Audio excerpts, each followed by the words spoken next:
101,5 MHz Radio Kayu Utara FM.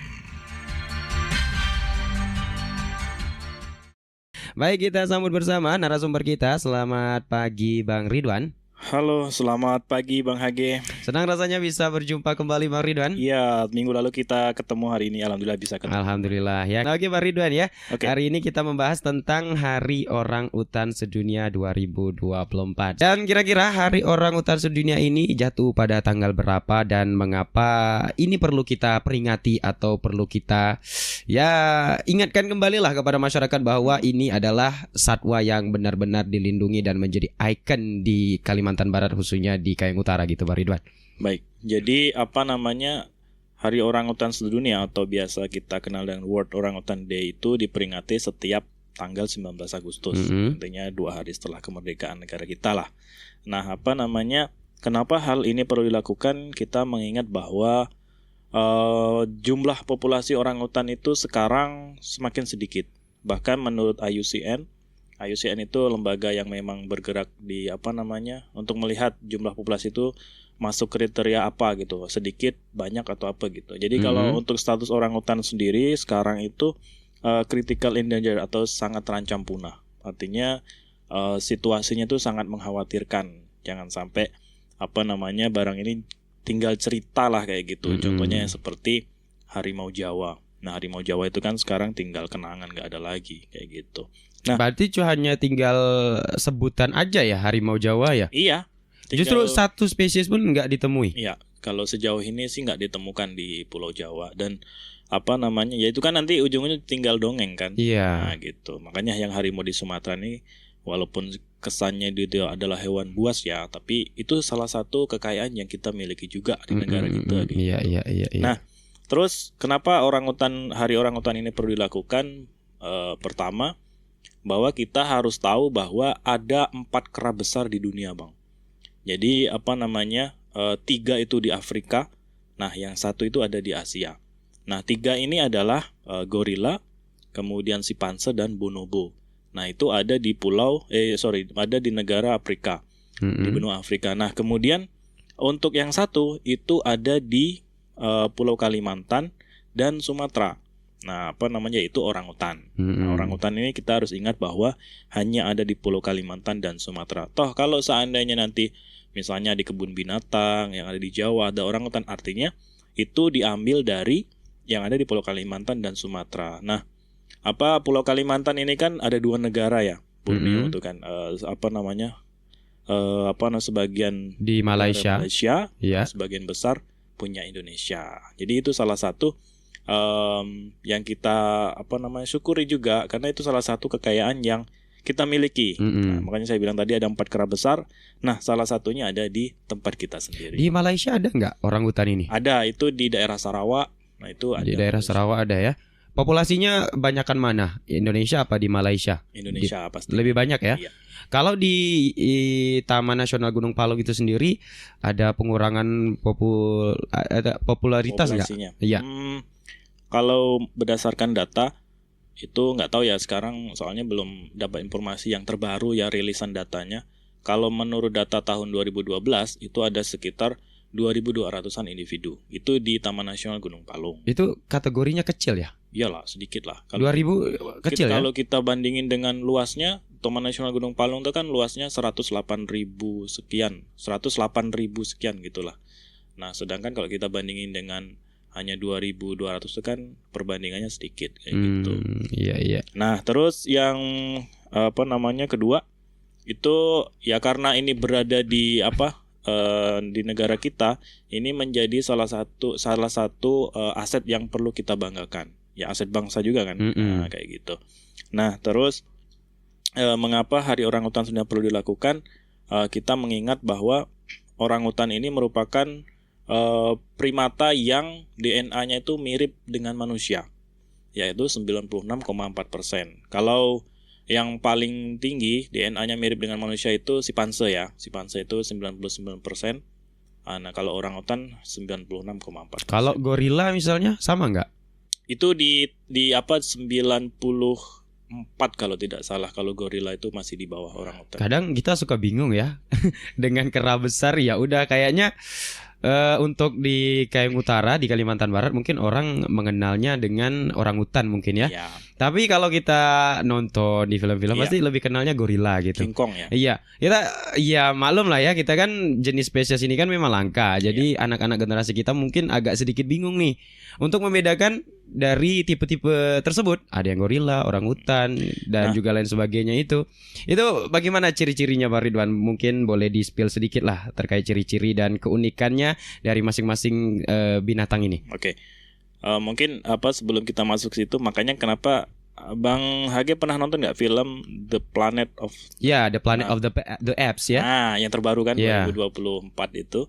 Nah, kenapa di situ si Panse yang menjadi ini kan, yang menjadi siapa namanya itu ya? Caesar, ya kan? Ya. Kayak Caesar atau siapa namanya itu? Ya gitulah.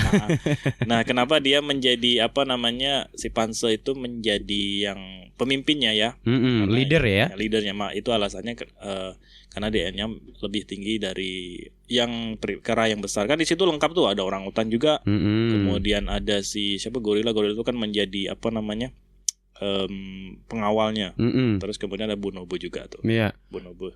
Nah, ciri-cirinya itu kalau orangutan, tempat kita khususnya, orangutan itu kalau dia seluruh tubuhnya itu diselimuti oleh rambut, bukan bulu ya. Beda bulu sama rambut. Kan emang semuanya berbulu Pak Ridwan. berbeda, Bang. Iya, apa Ini bedanya? kadang Penasaran saya ya.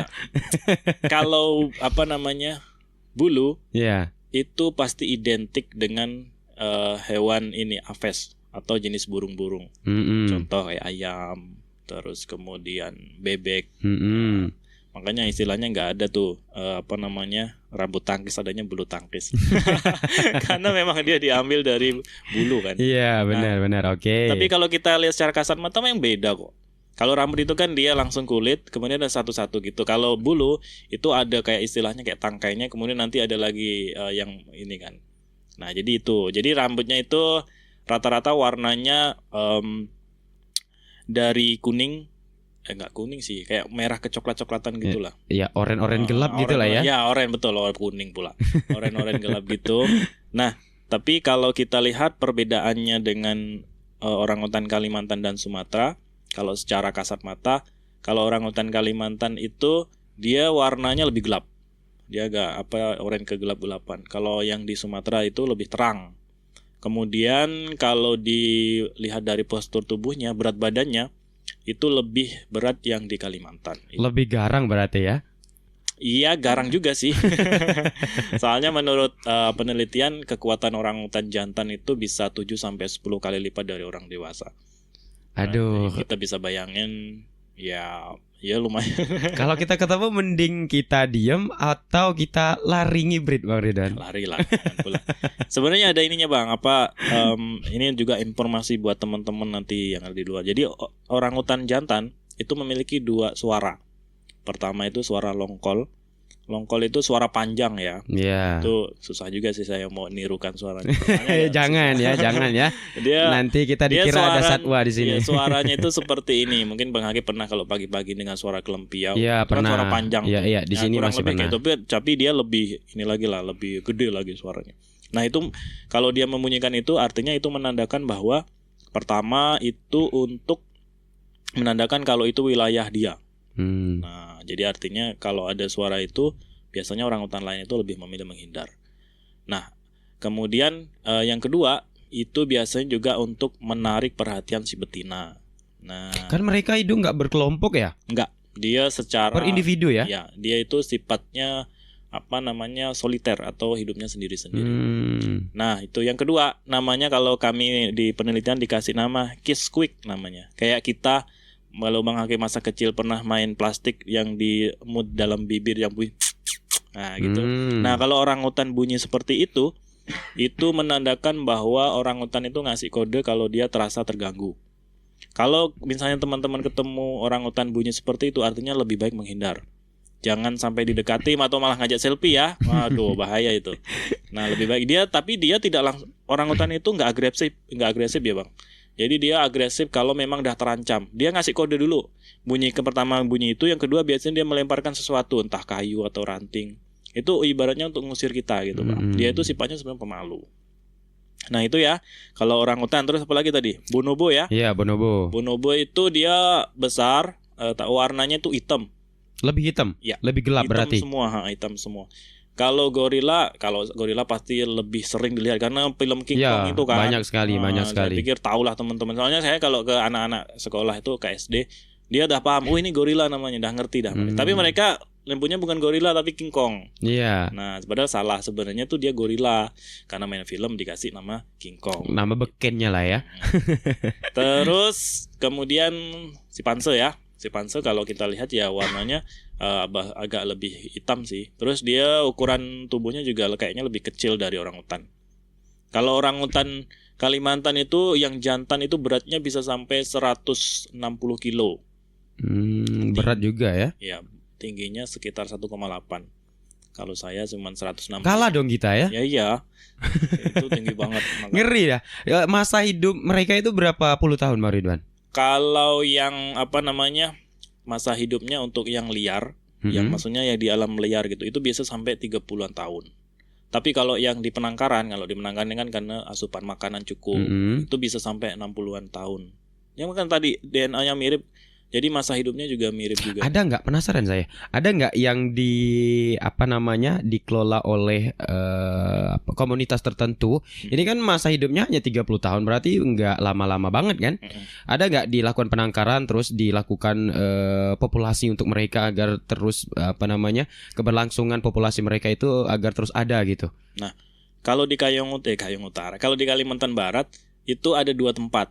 Yang pertama itu ada Sintang Orangutan Center, itu di Sintang. Yang kedua ada di Ketapang, di Iyari. Nah, ada ya? Mungkin kalau abang pernah dengar Yayasan Iyari. Nah di situ di Sungai Awan ya, itu di Jalan Tanjung Pura tuh situ tuh.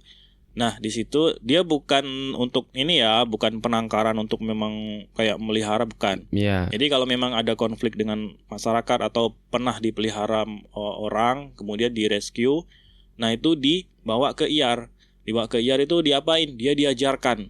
Direhab kembali gitu ya. Contoh, kalau orangutan kecil, masih anak-anak gitu ya, masih kecil. Nah itu kan dia butuh pendamping sosok ibu. Nah sedangkan kalau orang pemburu itu kan biasanya ibunya ditembak, anaknya diambil karena lucu kan. Iya. Kemudian karena nggak ada lagi ibunya, akhirnya manusia yang ngajarkan dia misalnya kayak manjat pohon, kemudian cara dia buat sarang. Nah kayak gitu. Nanti kalau memang dia sudah ibaratnya punya ijazah lah, udah mampu lah ya, udah mandiri, baru dilepaskan ke dia ngelepasnya pun nggak langsung ke ini ya, kayak misalnya Taman Nasional, enggak. Dia memang ada tempat hutan untuk translokasi orangutan yang baru, yang udah pasti aman gitu ya. Jadi dia pun nggak langsung dilepas, enggak, dia diawasi juga. Misalnya setiap bulan ada petugasnya ngawasi nih gimana nih kira perkembangannya, apakah makin baik atau Tapi ada juga kata teman saya itu, kalau di IAR tuh ada yang orangutan jantan yang memang udah tua. Dia itu kalau misalnya dia dilepaskan, itu kemungkinan hidupnya itu sangat kecil. Kenapa? Karena dia nggak bisa manjat lagi. Ya kayak kita orang tua lah. Iya. Terus kemudian dia rawan kalau misalnya ada predator, nah gitu. Makanya dia dipelihara di situ. Oke. Tapi kalau untuk proses perkembangbiakan mereka itu ada nggak? Misalnya dipertemukan nih antara jantan dan betina, terus dilakukan perkawinan di sana gitu ya, untuk ya melangsungkan keberlangsungan hidup mereka. Kalau sejauh ini sih enggak sih Bang. Setahu saya sih kalau tempat penangkaran tuh enggak ada istilahnya kayak kita kan kalau pernah menangkarkan burung tuh kan. Kan ada tuh biasa melakukan perkawinan gitu ya kan. Iya. Kalau sejauh ini sih belum. Dia tuh intinya rescue, nanti udah layak dilepas gitu. Jadi mereka melakukan perkawinannya ya di alam liar. Di alam liar ya. Justru mereka ya aku suka nih sama kamu gitu ya. Iya lucu. Sebenarnya kalau ya. saya pernah melihat secara langsung ya lucu juga ternyata orangutan itu ketika PDKT itu lucu juga. Oh, justru ada dilakukan penelitian tentang itu ya. Kalau Abang Hage pernah nggak menengok ayam jantan? Kalau PDKT sama yang perempuan tuh, yang betina gimana tuh? Kan ada malu-malunya tuh, iya, gitu, kayak salting-salting gitu ya. Orangutan juga kayak gitu, ada malu-malu. Ya kalau di YouTube banyak lah video-video yang unik-unik kayak gitu. Tapi bisa aja ya orang dapat momen itu, kan momen langka sebenarnya ya kan. Iya. Kadang yang hanya berkepentingan bisa mendapatkan momen seperti itu. Iya. Saya selama mendampingi anak-anak sekolah field trip ke Lubuk Baji ya, wisata Lubuk Baji itu 2 kali.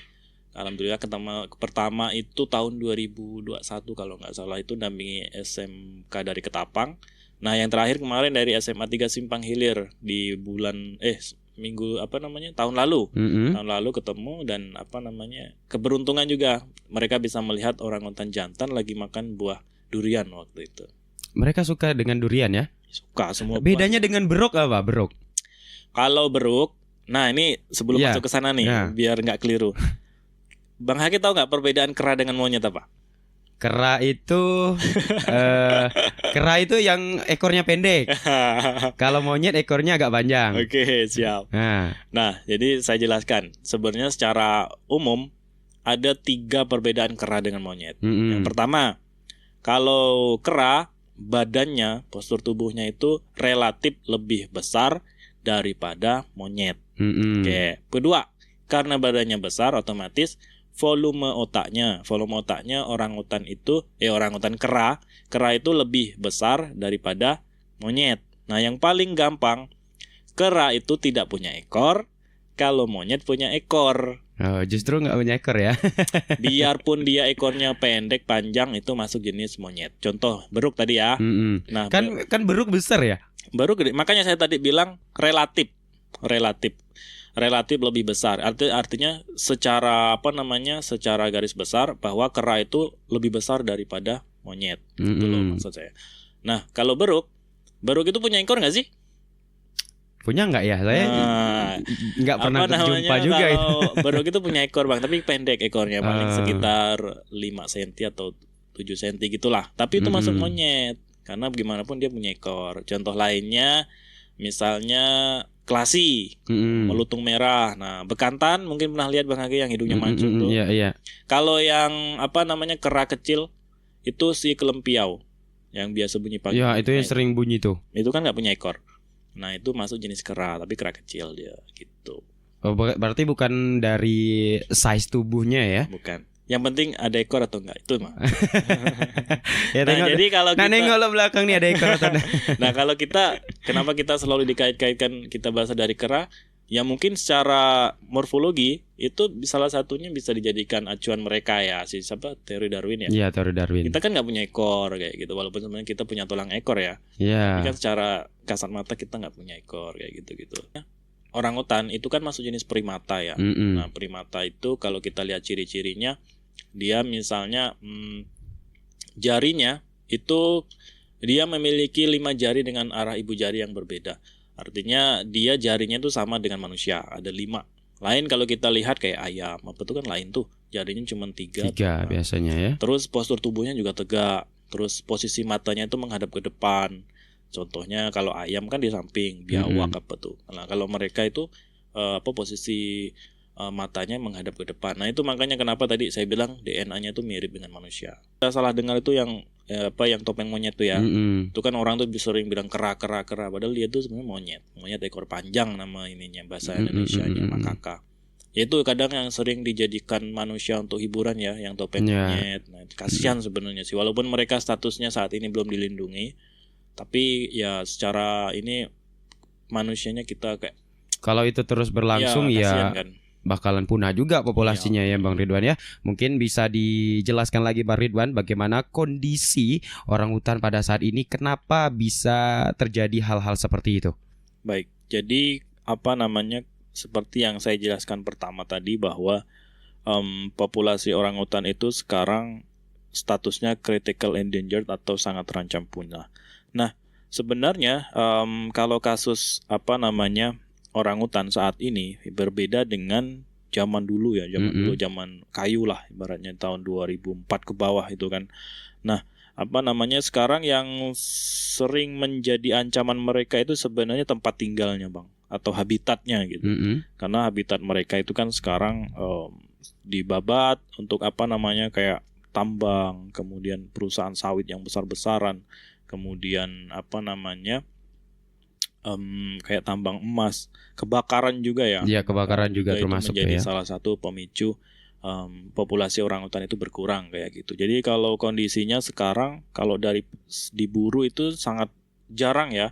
dari saya kuliah 2014 sampai hari ini itu mendengar kasus orangutan diburu itu sangat minim lah. Dan masyarakat itu udah tahu sekarang bahwa rata-rata ya masyarakat sekarang itu udah tahu kalau orangutan itu dilindungi.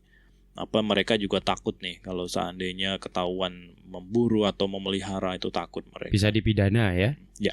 Dan karena Bang Haki tadi menyinggung tentang pidana, nah jadi ada undang-undang yang mengatur tentang perlindungan orangutan ini salah satunya. Jadi sebenarnya upaya pemerintah untuk menangani orangutan ini sudah ada, yaitu diterbitkannya lah Undang-Undang Nomor 5 Tahun 1990.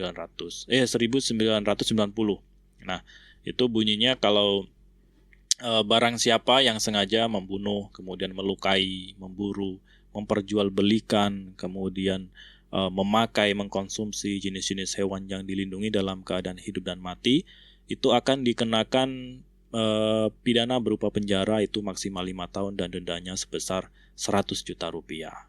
Nah, itu sudah cukup ya, sudah cukup kuat saya pikir. Nah, sebenarnya bukan hanya orangutan aja ya, hewan-hewan yang dilindungi di tempat kita. Contoh lain misalnya terenggiling. Dan informasinya Bang Ridwan, selain dari perburuan seperti terenggiling, banyak juga burung-burung yang ditangkap.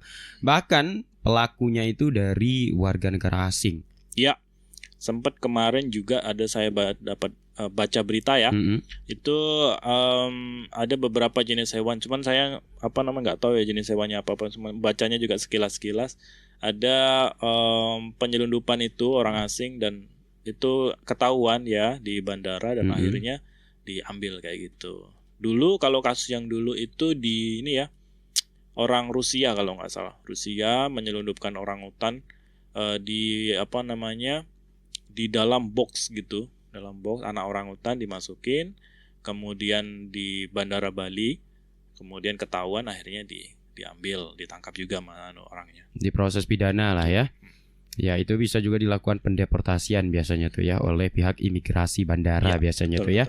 Jadi kondisi satwa orangutan kita pada saat ini ya memang bisa dikatakan populasinya sudah menipis lah ya Ridwan ya. Cara mengantisipasi hal tersebut kira-kira bagaimana Pak Ridwan?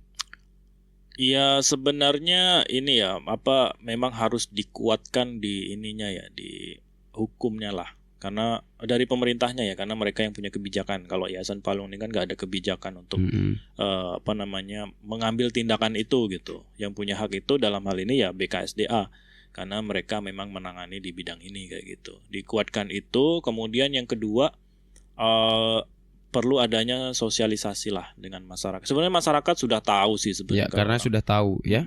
Cuman kan kadang masyarakat ini kan geram juga ya. Kadang misalnya kayak orangutan ini kan makan buah ya. Jadi kalau udah makan buah, dia kan butuh makanan banyak, akhirnya habis, rusak juga kan. Contoh mengganggu tanaman warga gitu ya. Contoh misal kemarin kasus tahun 2000 berapa ya, itu di Penjalaan ya. Penjalaan di daerah Rangkap namanya. Nah, di situ ada satu individu orangutan menghabiskan pohon kelapa itu sekitar 300 batang. Nah, yang dimakan itu bukan buahnya, Bang, tapi umbutnya. Tahu kan umbutnya? Iya, tahu. Nah, kalau kelapa udah diambil umbutnya itu udah pasti mati. Iya, pasti mati. Nah, gitu. Nah, yang ditakutkan itu adalah kalau misalnya masyarakat ini udah kesal, dibunuh. Iya. Nah, itu yang berbahaya juga kan. Nanti akhirnya nyebar di media sosial. Sekarang media sosial ini nggak bisa dicegah, Bang. Iya, kalau viral dikit udah itu ya. Itulah makanya. Nah, makanya itu yang. Nah, kemarin juga contoh lainnya itu yang baru-baru ini ya. Baru-baru ini di daerah Riam Berasap itu satu individu orangutan itu mati. Iya, kemarin saya juga sempat baca itu. Iya. Dan di beritanya yang saya baca itu matinya karena infeksi ya. Infeksi, intinya dia bukan diburu ya, bukan diracun atau apa yang menyebar berita itu kan beritanya katanya diracun. Iya, katanya sih ada luka juga katanya. Iya, kemungkinan besarnya sih kalau ininya dia infeksi, nggak tahu infeksi karena apa. Mm-mm. Itu sih kalau dia hebat berita. Nggak tahu lah ini tindak lanjutnya gitu. Ya itu sempat juga dari provinsi itu turun ya kan untuk Iya. menangani kasus Itu tersebut. teman-teman BKSDA itu yang Mm-mm. Yayasan Palong juga ada turun juga waktu itu untuk. Terus gimana kelanjutan kasus tersebut, Pak Ridwan? Nggak tahu sih, ini masih ditindaklanjuti mungkin. Berarti masih dalam proses ya? Mm-mm. Oke lah ya. Oke lah ya, mengingat kondisi orangutan kita memang ya bisa dikatakan sudah memang menipis ya, Pak Ridwan ya. Walaupun Ya. angkanya masih 2000-an, Iya. itu udah masuk kategori yang paling rawan lah, rentan ya Pak Ridwan ya.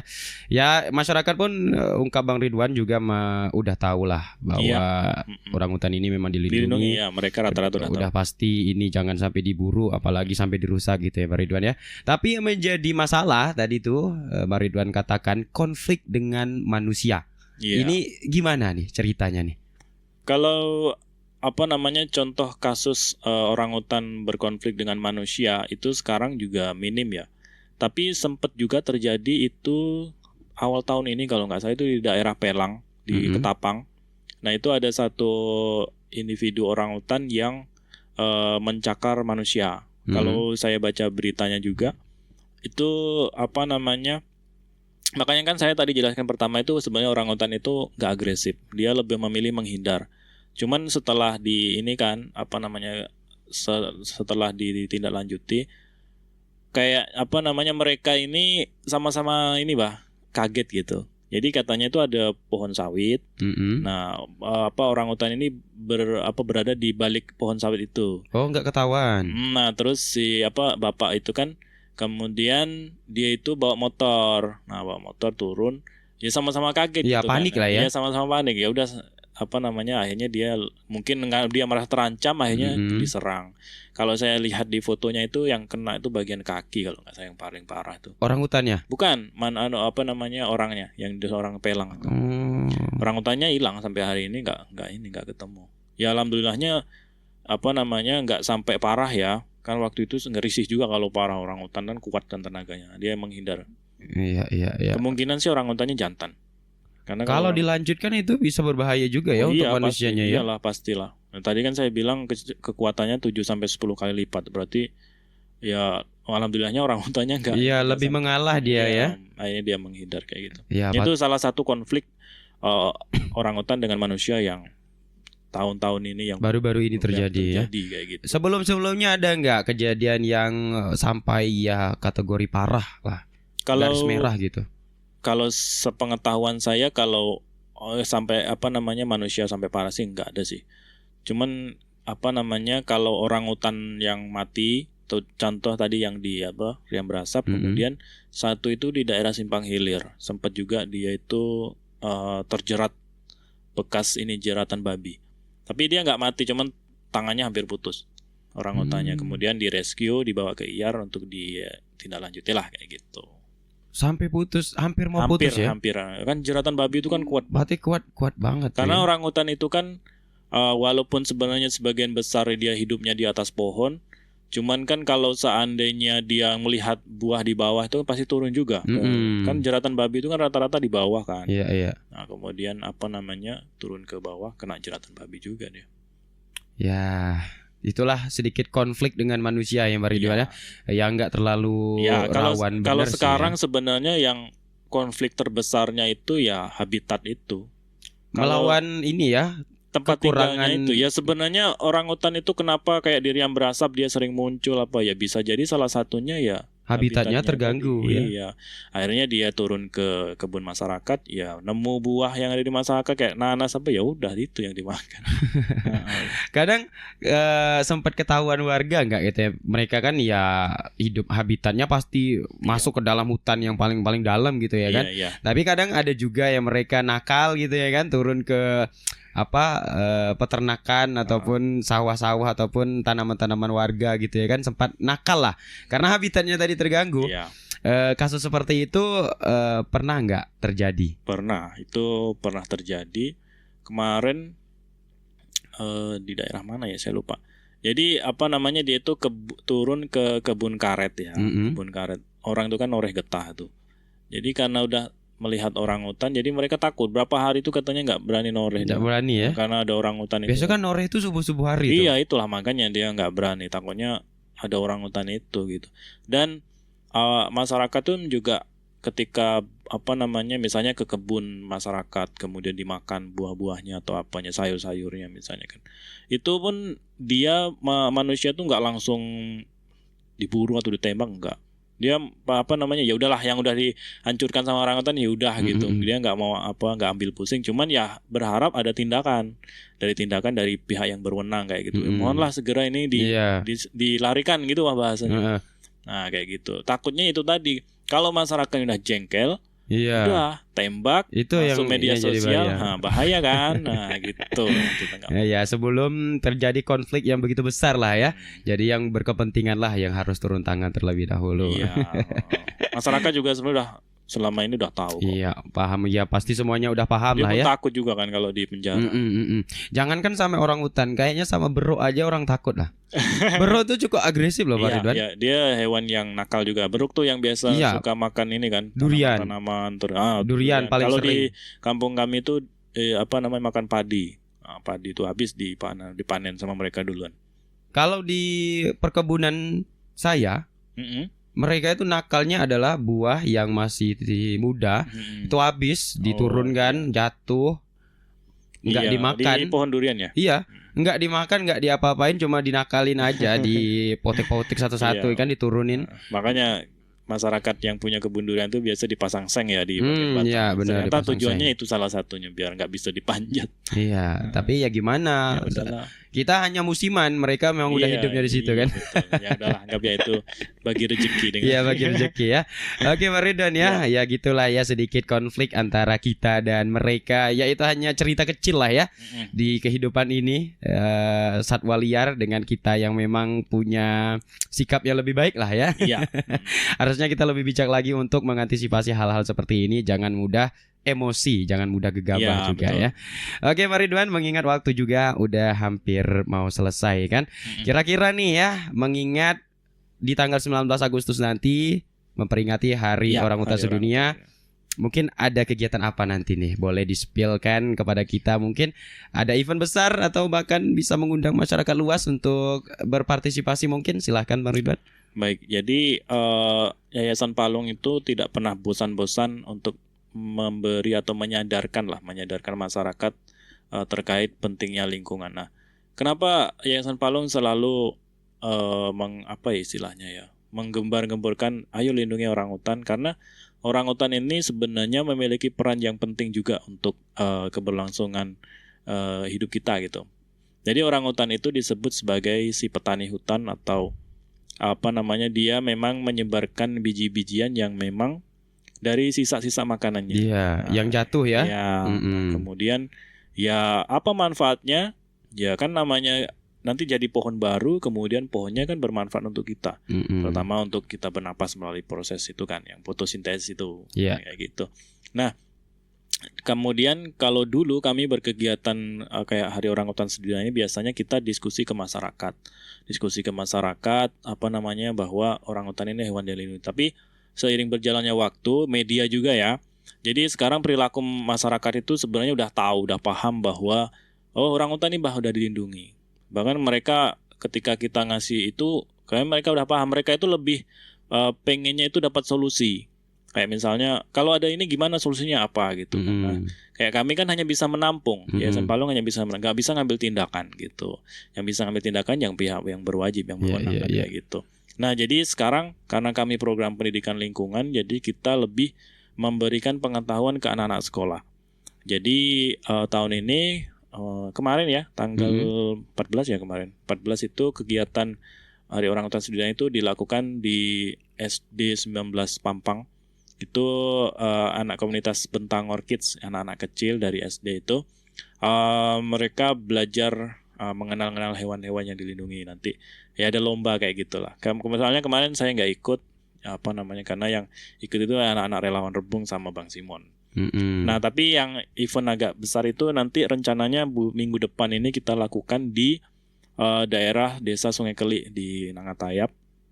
Itu sasarannya ke anak sekolah dasar sih. Ke sekolah. Momennya pas juga ya, 17 Agustusan ya. Rencananya itu di tanggal 22 kalau. Iya, 22. Ya, masih bulan Agustus lah hari ya. Kamis depan ya. Kamis depan rencananya. Makanya kenapa siaran radio saya buat hari ini. Ada event besar ya. Jadi kegiatannya itu kita di sana untuk kita bagi ya untuk kelas anak-anak kelas 1 sama 2 itu lomba mewarnai. Jadi kita kasih gambar orangutan biar mereka berimajinasi orangutan tuh warnanya apa sih kayak gitu. Nah, kayak gitu. Terus kelas 3 4-nya kita suruh lomba menggambar. Yang kelas 5 6-nya itu kita kasih tes pengetahuan umum. Nah, nanti mereka dapat hadiah lah kayak gitu-gitulah. Terus kita juga pemutaran film juga, Bang. Oh, ada ya filmnya? Jadi itu kita lakukan juga di halaman di SD 19 Tanah Merah. 16 Tanah Merah. 19 ya.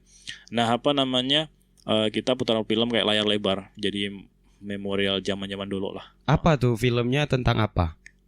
Kita lebih ke film-film lingkungan sih. Kenalkan Gunung Palung tuh kayak gimana. Kayak dokumenter gitu ya? Film-film dokumenter kayak asimetris atau Sexy Killer. Nah kayak gitu-gitulah. Itu di film itu ada nggak dijelaskan bahwa ini udah mulai punah nih? Tanaman ya, jenis tanaman apa gitu. Iya. Jadi kita juga tampilkan itu juga kayak 10 jenis hewan dilindungi di Indonesia misalnya ini gitu. Istilahnya kita selain mengenang zaman orang tua yang zaman dulu kan suka nonton layar lebar, tancap. Ya tancap kata orang dulu tuh. Terus kita juga mengenalkan ini ke anak-anak generasi kita yang masih kecil. Ya rindu juga ya kalau ada layar tancap gitu ya. Saya sempat melakukan kegiatan ini tuh di daerah mana ya kemarin? Daerah Hulu lah, Ketapang. Itu rame banget yang datang, Bang. Karena di situ dia pertama sinyal nggak ada. Nah, jadi pengaruh HP ini kayaknya masih minim di sana tuh kan. Tapi begitu kita putarkan film, gila sih, rame banget. Itu tuh sampai kami belum datang ya udah disambut duluan gitu. Luar biasa. Tapi kalau memang daerah-daerah yang udah punya sinyal listrik lancar, itu agak minim lah yang nonton, agak kurang yang nonton ya karena mereka udah terpengaruh itu juga kan. Mereka udah biasa dengan teknologi ya. Iya. Jadi seneng juga sih kalau kita. Ya memang harus tepat sasaran lah ya yang kalau seperti itu ya. Terus kita juga lakukan ke beberapa sekolah yang ada di Desa Sungai Keli juga sekaligus dengan ekspedisi pendidikan lingkungan. Jadi kita lakukan itu dari hari Senin sampai hari Jumat kegiatannya. Keliling-keliling lah di sana kan banyak itu juga ya. Kawasan-kawasan yang udah jadi lahan sawit. Iya, betul. Kalau di situ sebenarnya jauh sih dengan kawasan Taman Nasional ya, tapi kan kita kan istilahnya bukan hanya menyasar yang berada di sekitar Taman Nasional, kita kan pengennya kalau bisa ya kita sekaligus mengenal nih daerah-daerah tertentu kayak gitu. Karena yang tujuannya adalah tentang kegiatan lingkungan ya, Pak Ridwan ya. Betul sekali. Di sana ada collab dengan komunitas apa mungkin? Kemarin tuh sebenarnya ada dengan Palm itu dari ini ya dari Pulau Jawa lah, dari Bogor atau dari mana? Oh, justru di luar daerah juga ada ikut partisipasi ya? Iya, kemarin itu dia sebenarnya mereka pengen ikut turun kegiatan itu. Cuman karena keterbatasan jumlah personil mereka, jadi mereka kayak ngasih buku aja sih. Buku judulnya tuh Anissa apa gitu. Jadi ya cerita tentang itu, persahabatan manusia dengan orangutan. Iya. Saya mikir Yayasan Gunung Palung terus gitu. Yayasan Palung tuh ada mengeluarkan buku ini enggak, Pak Ridwan? Dulu kalau saya zaman kecil tuh ada buku orangutan dan anak kecil. Apa ya judulnya? Oh iya, saya lupa. Dori dan Delima. Iya, Dori dan Delima. Iya, benar. Itu waktu saya kecil, waktu saya SD itu ada dibagikan buku itu. Betul. Masih ada enggak sih penerus-penerus cerita-cerita seperti itu? Ini sedang kita buat komik tentang judulnya tuh Si Pongo dan Kawan-Kawan. Versi terbaru ya? Ya, tapi kita lagi proses edit inilah buat gambar-gambarnya. Karena itu kan perlu ini kan orang ahlinya. Dulu saya senang tuh baca itu tuh. Saya terus terang sama. Dulu ingat saya betul zaman SD ya. SD bukunya sampai hari ini masih di Yayasan Palung yang Dori dan Delima masih disimpan. Masih ada, arsipnya masih ada. Jadi saya buka-buka kembali gitu kan mengingatkan waktu itu. Nostalgia banget itu buku. Iya, itulah. Di itu tuh ceritanya sampai masih melekat, Bang, sampai hari ini. Dan bahkan saking saya tuh melekatnya saya sampai buat film. Judulnya itu si Otan dan Putri judulnya. Iya, saya masih ingat scene-nya ketika itu ada seorang pemburu yang sedang menembak dan anak kecil itu menangis. Iya, betul. Saya masih ingat scene itu tuh. Jadi ceritanya orangutannya itu dicuri orang itu tuh. Iya. Dicuri orang, kemudian anaknya menangis, kemudian bapaknya memburu lagi kan. Iya. Sebelum pas begitu ketahuan udah diambil sama pihak yang berwajib gitulah. Iya. Ingat Senang tuh waktu kecil baca itu tuh. Itu memang ya karya dari Yayasan Palung. Iya. Saya tanya sejarahnya memang Yayasan Palung. Boleh sih dilanjutkan komik-komik seperti itu. Anak-anak kita butuh yang seperti itu ya. Biar mereka juga terbiasa untuk membaca juga. Iya. Terakhir deh Pak Ridwan. Ya, bisalah ya kasih pengingat, sampaikan maksud dan tujuan Bang Ridwan di sini, sampaikan bentuk sosialisasinya seperti apa agar kita di lingkungan yang kecil ini aja di Kayong Utara aja agar menjagalah satwa habitat yang memang menjadi ikonik Kabupaten Kayong Utara pada saat ini. Silakan Pak Ridwan. Baik, jadi seperti saya bilang tadi bahwa Yayasan Palung tidak pernah bosan-bosannya memberikan edukasi lingkungan kepada masyarakat kayak gitu. Nah, pesannya di Hari Orangutan Sedunia ini kita tahu bahwa orangutan itu hanya ada di 2 pulau, yaitu Pulau Kalimantan dan Sumatera yang statusnya saat ini sangat terancam punah. Kita juga tahu bahwa orangutan itu memiliki peran yang penting terhadap kelangsungan hutan yang meregenerasi di hutan sana. Regenerasi hutan yang di sana itu bukan manusia yang nanam, ya hewan-hewan yang memang tinggal di situ, bukan hanya orangutan kayak burung enggang dan lain sebagainya. Jadi selain itu juga, selain orangutan, saya juga berpesan kepada masyarakat kayak jenis-jenis burung enggang, burung ruai, kemudian terenggiling yang sekarang marak-maraknya diburu. Kalau bisa itu jangan diburu, karena mereka itu memiliki peran masing-masing. Contoh kayak terenggiling, dia memiliki peran karena dia itu makan serangga kayak rayap dan semut. Kalau memang misalnya dia diburu, nanti yang mengurangi biar istilahnya kondisi alam ini seimbang gitu, rantai makanan itu tadi kan. Jadi kalau misalnya terenggiling diburu, nanti berkurang yang menjadi predator si semut, akhirnya semutnya merajalela gitu.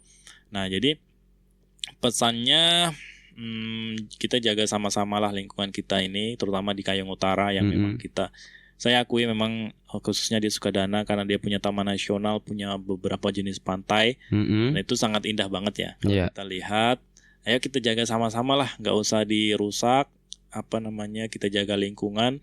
Dan kalau pergi ke wisata jangan lupa buang sampah pada tempatnya. Iya, benar tuh ya. Itu yang paling terpenting tuh ya. Kebiasaan itu yang harus kita ubah mulai sekarang.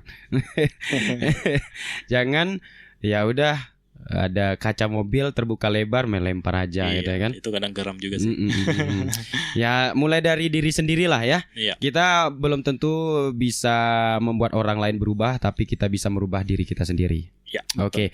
Ada lagi Bang Ridwan? Sudah cukup Bang Hage. Oke, terima kasih banyak. Dan demikianlah ya perbincangan kita hari ini tentang tema Hari Orangutan Sedunia 2024 yang udah dipaparkan oleh pegiat lingkungan kita ya dari Yayasan Palung, Bang Ridwan, di hari Kamis tanggal 15 Agustus 2024. Terima kasih, selamat siang. Saya Hage dan Bang Ridwan pamit undur diri. Wassalamualaikum warahmatullahi wabarakatuh.